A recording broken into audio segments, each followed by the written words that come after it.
using. So there are coatings that are used to minimize the wear, and every once in a while you have to put the wear back up. You have to put the coating back on. Um, the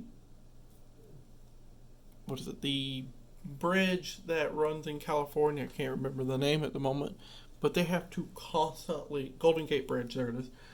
You have to constantly repaint it and put a coating back on it to protect it from wear and tear from like salt.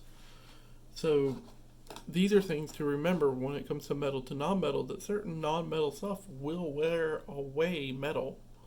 It's not just metal to metal that will mess it up. Um, there is a creep failure. Creep is a slow plastic deformation of material caused by a sustained load. Uh, if you've ever seen a bookshelf that has a bunch of books on it and all of a sudden the shelf starts to it starts to sag in the middle, that's a creep failure. It's not immediately, it takes a long time before it finally does. Another one is it occurs at high temperatures. Maybe the stress is below the yield stress. Uh, to kind of go on a little bit more of a morbid sense of it, during 9/11, a lot of the conspiracy theories were talking about how jet fuel doesn't get hot enough to cut steel. And they're right, sure it doesn't cut steel and stuff like that. But then you have to think, if you put heat on metal and it had all that pressure of the tower sitting on top of it, moving around, it just had an impact strength hit it from the plane itself. Then it got hot, then it started to have a creep failure. And this is where everything starts to line up. The more you think about, the more you know about metallurgy, you start to see things like that. And sure, it wasn't instantaneous, but it will eventually fail. And that happens in all metals. Um, so ductile brittle transition at low temperatures. At low temperatures, carbon and low alloy ferrite steels lose ductility. This is actually why we make sure when we bend test, we bend it while it's still cold. Not when it's frozen. You don't want to bend test something when it's like been sitting next to a pile of ice and all of a sudden it's starting to grow ice. You don't want to do it mid-December and it's been sitting in a crate outside all night.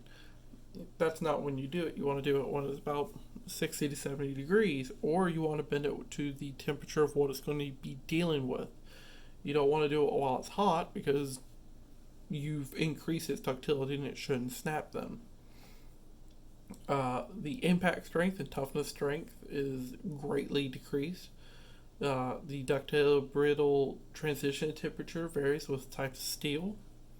Notches or weld beads undercuts become fractional indentation points when too cold. That is also why we're very particular about undercuts. When it's cold and we bend it, that is a point where it will fail. So this is why it's important to think about metallurgy, how things work as a welder.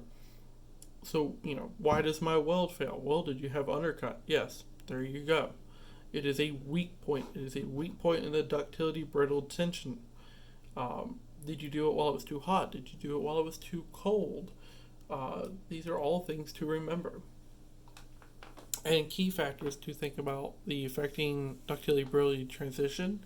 Some things raise ductility brittle transitions temperature, cold working processes, high strength steel, so high carbon or high treated steel.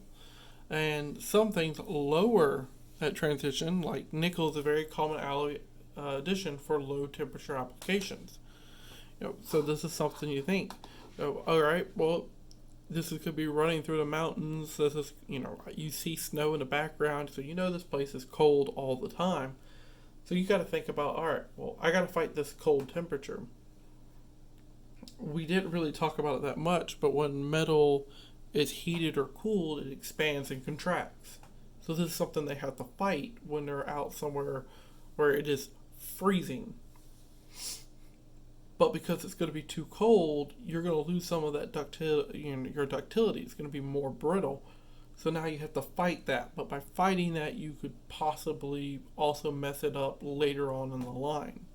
So these are all things you have to think about, and this is where your engineer and your metallurgist will work together to try and get this all right and make sure that it's 100% perfect.